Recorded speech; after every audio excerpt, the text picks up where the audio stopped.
Abante, desperadang pinagtakpan ang kagarapalan ng mga kongresistang kumakagat sa Vice-Presidente. Pagiging patulera ng mga kongresista nagiging ugat ng malalang tensyon nila sa Senado.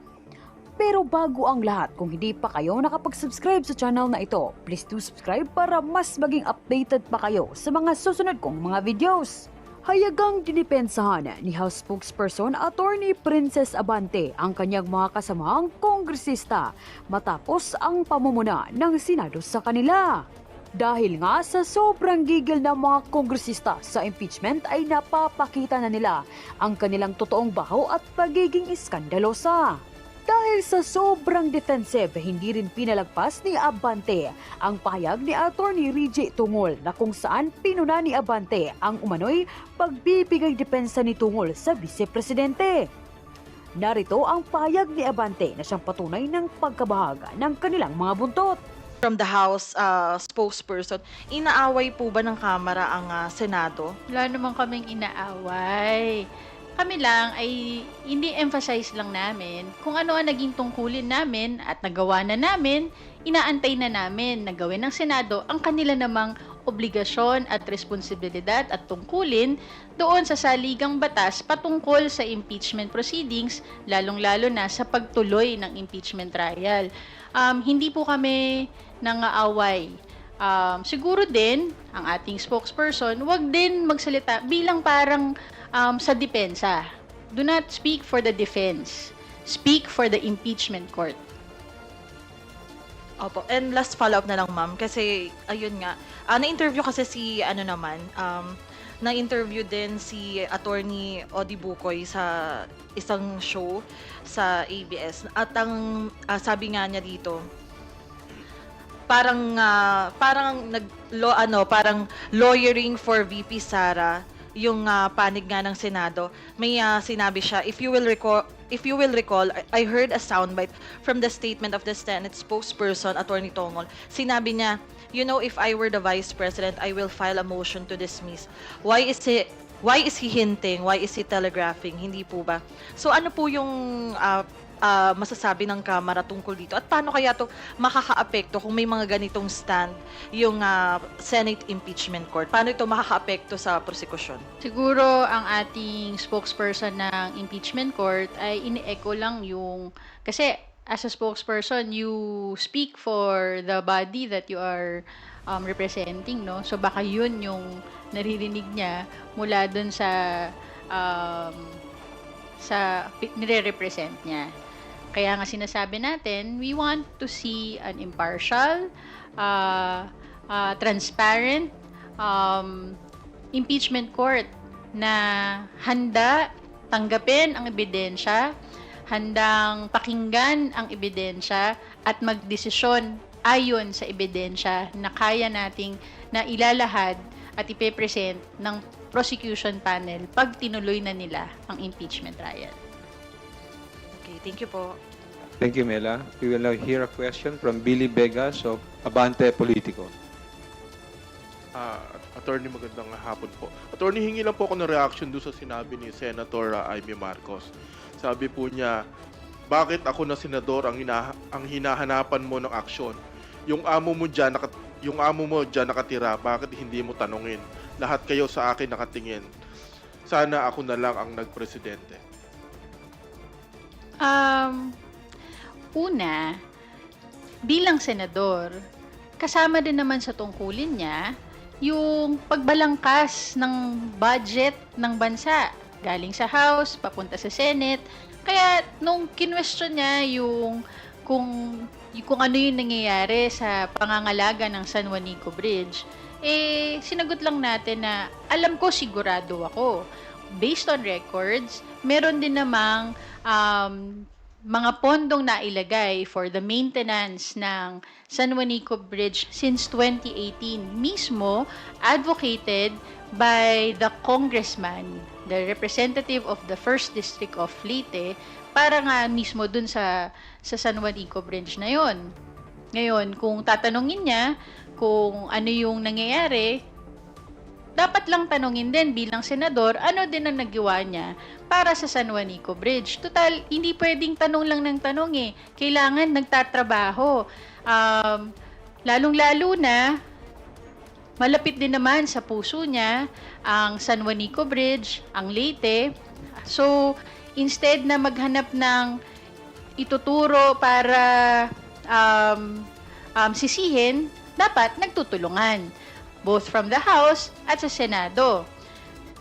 According to records from in 2018, nagkaroon ng pondo para sa San Juanico Bridge of 27 million, noong 2019, 22 million, 2021, 105 million, 2022, 90 million, 2023, 150 million. 2026 ay may proposal pa lang na madadagdagan yung pondo to 400 million para nga sa pangangalaga. Ito ay initiative ng House of Representatives. Gusto din natin malaman ano din ang initiative ng Senado. Total, gusto din nila malaman kung ano ang nangyayari. Nasa posisyon sila para gumawa ng solusyon, hindi maghanap ng sisi. Thank you po. Thank you, Billy. Linesca Panti from GMA Online is now recognized.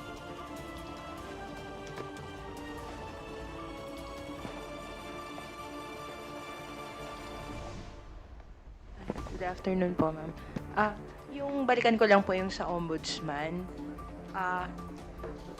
Tama po ba yung interpretation na you see the ombudsman's action as acting upon the recommendations, not on the complaint?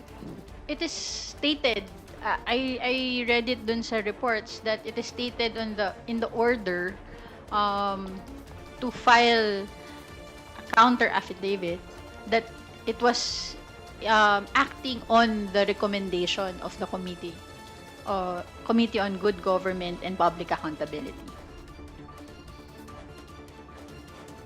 So, pero kasi nakalagay din po dun sa first page, complainant yung committee. So, that's why Yun yung medyo heading may- nga yun eh. Opo. Pero again,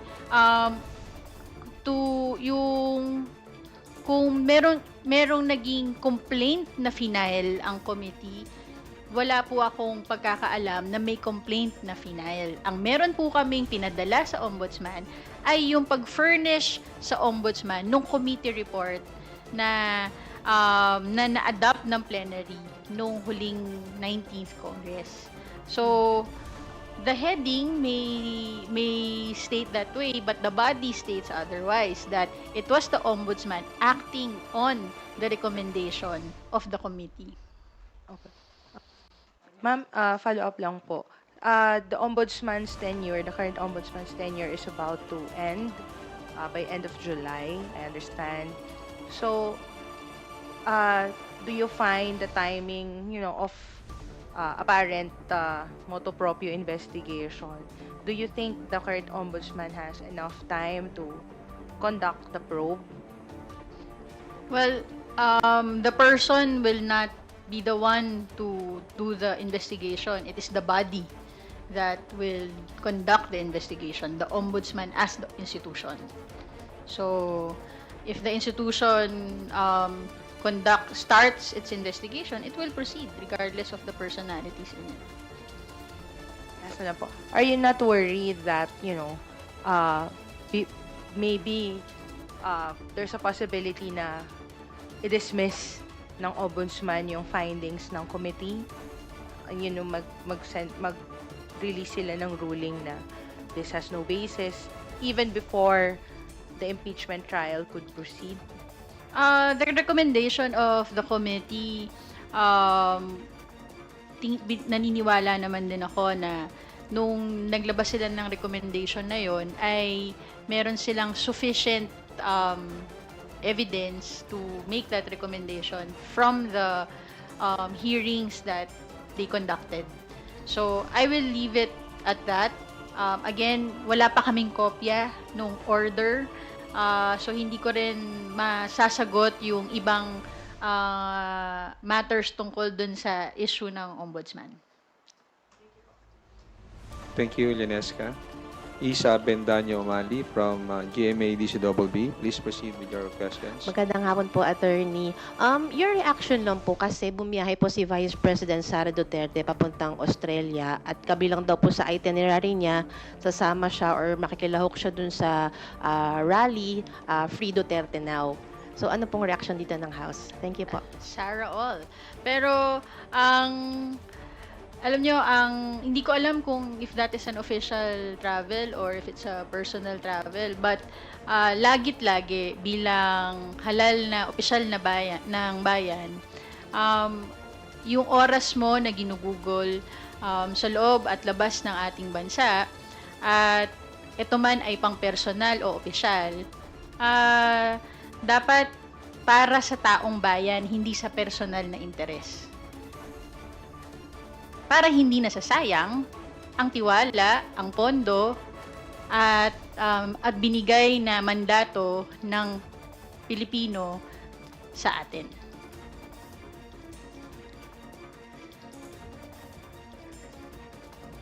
Thank you, Isa. Marian Enriquez from TV5. Good afternoon, ma'am. Sorry, ma'am, I just have to ask. Kasi has this always been the practice, like yung questions about the ombudsman filing na ang complainant daw ay ang good government? Kasi I don't know kung ano yung nangyari doon sa Quadcom report na nirekomendahan din na filean po ng crimes against humanity paglabag daw po sa Republic Act 9851 sina former President Rodrigo Duterte, Del Rosa. I don't know. Paano po ba yun, ma'am? Also, do you have any info about that? Kung yun ba, inaksyon na ng ombudsman? Wala pa akong information tungkol dyan. Ang alam ko lang, dun sa recommendation ng Committee on Good Government, may listahan naman ng mga recommendation of criminal, civil, and administrative cases. I cannot speak on the history of the ombudsman on initiating their own investigations based on various committee recommendations. But we will tatandaan natin, hindi lang ang ombudsman ang na-furnish ng committee reports. All other agencies, katulad ng Department of Justice, I think DBM was also furnished. So, different agencies may initiate their own investigations on the matter based on the recommendations of a particular committee. Thank you. Ma'am, would like to ask, though ilang beses na rin to naging topic at paulit-ulit na, kasi meron din ulit statement si Majority Floor Leader Senator Francis Tolentino na sinasabi niya raw po yung impeachment complaint, itong impeachment case against Vice President Sara Duterte, it dies, lapses, terminates with the lifespan of the 19th Congress. Forthwith is the command to the 19th Congress daw. Sabi niya, show me a constitutional instruction giving them the mandate to continue, show me where we can find the words carry over. What can you say about this, ma'am? Very clear, well, mukhang dissenting opinion po yung binibigay ni Senator Tolentino. Nakalagay naman sa Constitution ang obligasyon, ang duty ng Senate is to try and decide. Totoo na walang nakalagay to carry over, pero hindi rin sinabi na matitigil siya pag natapos ang session. We have to remember the Senate is a continuing body kung tutuusin. So, if there's an institution that can continue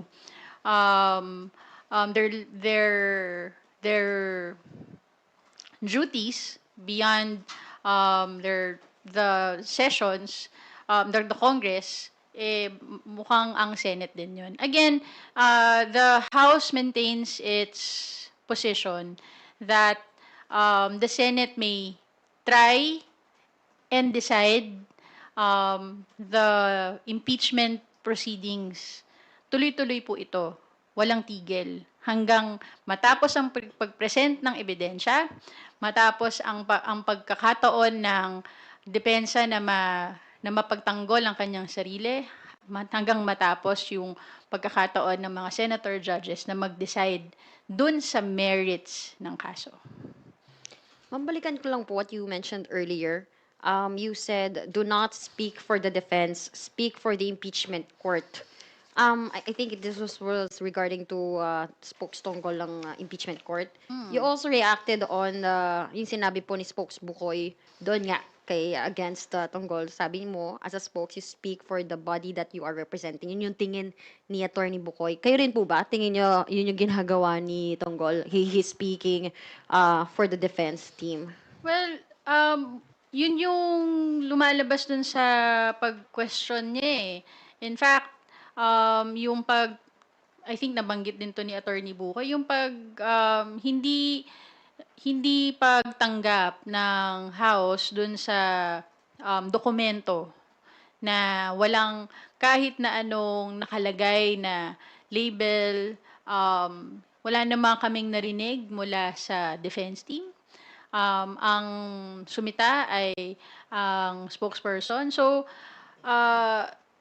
hindi naman, in normal courts, hindi naman i-call ng court pag hindi tinanggap ng isang party yung entry of appearance. So, again, wag ipasa sa kamera yung paninisi na lalong-lalo na for an entry of appearance, yung hindi pagtuloy. Kasi yun yung ini-insinuate niya na dahil hindi natanggap ng House, nadadagdagan yung pagkaantala. Hindi naman din yun. Alam naman natin na hindi yun dahilan. Thank you, ma'am. Thank you, Marian. Rose from UNTV. Good afternoon po, Attorney. Doon pa rin po sa directive ng Ombudsman.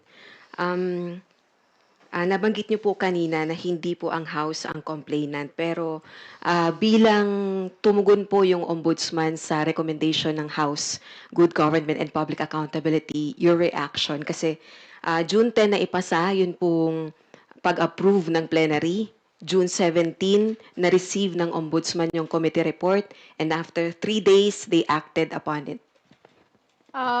Well, the ombudsman should perform its duty. So, we will see what will happen sa ginagawa nilang investigation. Tama rin po na dun po sa recommendation ng House po, nakalagay po yung various complaints na nire-recommend yung ma-file against the Vice President and her staff. Tama po ba? Ano nga po yung charges na yun? Basahin ko nasa yung recommendations nasa paragraph 10, subparagraphs A to H. Again, this is not just for the ombudsman to initiate.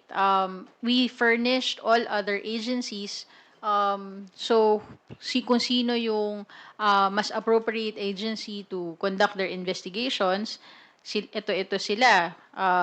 Letter A, technical malversation under Article 220 of the Revised Penal Code against Vice President Sara Duterte, SDOs Ms. Acosta and Mr. Fajarda in relation to Article 217 on the presumption of malversation for having used confidential funds for purposes other than for confidential activities. Paragraph B, falsification under Article 171 of the Revised Penal Code for making it appear that funds were disbursed to actual individuals where acknowledgement receipts were questionable, ink, penmanship, and existence of the recipients. Letter C, paragraph C, use of falsified documents under Article 172 of the Revised Penal Code, evident in the use of the falsified acknowledgement receipts. Paragraph D, perjury under Article 183 of the Revised Penal Code against Vice President Sara Duterte and Ms. Acosta as the notarized certification contained a statement that the funds were used for necessary and legal purposes in relation to the agency's confidential activities as signed by the head of agency and special dispersing officers. Bribery under Article 210 and 211 of the Revised Penal Code against Vice President Sara Duterte and Attorney Fajarda being the individuals who offered the white envelopes containing money other than salaries to employees of the Department of Education, corruption of public officers under Article 212 of the revised Penal Code against DepEd employees involved in the illegal disbursement and improper liquidation of subject confidential funds. Paragraph G, plunder under Republic Act 7080 against Vice President Duterte, DepEd officials, Mr. Fajarda, Attorney Fajarda, Major General Mempin, Lieutenant Colonel Nolasco, Colonel Lachica, Yusek Sevilla, and OVP officials, Attorney Lopez, Mr. Ortonio, Ms. Acosta, Colonel Lachica, and John Doe for amassing at least 50 million pesos in public funds, while the confidential funds misused amounts to 612.5 million. And the wheel of conspiracy in Arroyo versus People has been established during the committee hearings. And finally, subparagraph H, betrayal of public trust and culpable violation of the Constitution. Ma'am, is it correct to say na yung mga evidence na nakalap ng good government with regards to this charges, same din po yung attachment ng House Prosecution Panel sa impeachment trial? I cannot answer that. I do not know. I have no personal knowledge on the pieces of evidence that will be presented in the impeachment trial. But are you looking forward to na mapapanagot si VP Sara and yung mga sangkot dun sa misuse, alleged misuse ng confidential funds, hindi man sa impeachment court pero sa hukuman? Dapat ang mga public officials na may misuse of public funds ay mapanagot.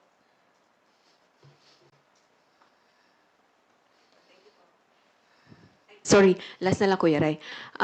Baka po meron po kayong any updates kasi although iba yung tagapagsalitang House Prosecution Panel, pero nagpulong po sila yesterday po ba, if I'm not mistaken? Ano And po any yun? updates ng House Prosecution Panel po? Ano po yun? Kung meron pong any significant updates sa mga napagkasunduan ng House Prosecution Panel sa susunod nilang hakbang kasi I believe according po kay Attorney Bukoy ay wini-weigh pa po nila yung kanila pong susunod na hakbang with regards dun po sa mga kautusan ng Senate Impeachment Court. Again, hindi ako makakasagot regarding sa mga detalye tungkol sa impeachment trial. Mas alam po yan ni Attorney Bukoy. Pero siguro mas maganda siya yung maitatanong nyo. Definitely handa ang prosecution panel sa pag-present ng ebidensya. And I would like to think, at tingin ko din naman na mas komprehensibo yung ipe-present ng impeachment prosecution panel ng mga ebidensya. Baka nga makabuti sa ombudsman kung sila ay susubaybay sa impeachment trial.